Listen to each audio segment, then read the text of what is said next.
இல்லை, அது நாளைக்கு நிர்வாகக்குழு போட்டிருக்கிறோம். நிர்வாகக்குழுவில் எல்லோரும் வந்து கலந்துக்கிடுவாங்க. இது ஒரு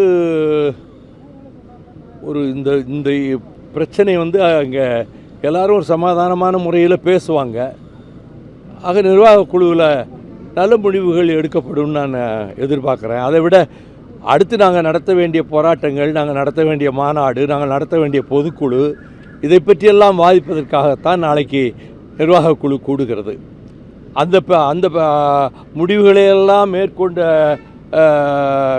கடமையை செய்ய வேண்டிய நேரத்தில் இந்த பிரச்சனை இப்பொழுது தலை தூக்கி இருக்கிறது. அது பற்றியும் நிர்வாகக்குழு உறுப்பினர்கள் தங்கள் கருத்துக்களை சொல்வார்கள். சார், திரு துரை அவர்களை பொறுத்த மட்டில் இந்த கடிதம் வந்து ராஜினாமா கடிதத்தில் ரொம்ப வருத்தத்தை தெரிவிச்சிருக்கிறாரு. அதுக்கான காரணம் என்ன? நீங்கள் அவர்கிட்ட பேசுனீங்களா? அவர் எழுதியிருக்காருல்ல, படிச்சே இல்லை, அதுதான். இது சம்பந்தமாக ஏதாவது நடவடிக்கை எடுக்கப்படுமா? யார் மீதாவது ஒரு நடவடிக்கை எடுக்க வாய்ப்பு இருக்கா? எது?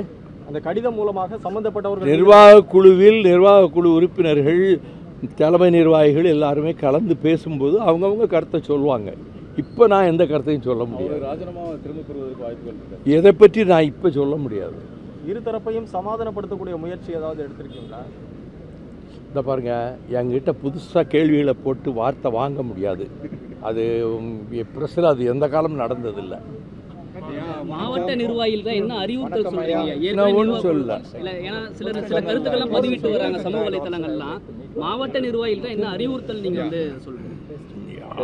அவசரப்பட்டு ஆத்திரப்பட்டு பதிவுகள் யாரும் போடக்கூடாது. அது அறிக்கை ஏற்கனவே கொடுத்துட்டேன், முந்தா நாளே கொடுத்துட்டேன். எந்த பதிவும் போடாதீங்க கட்சியை பற்றி அப்படின்னு. அதை அவங்க பின்பற்றணும். அவங்க திரு துரையினுடைய முடிவு சரியானதா சார்?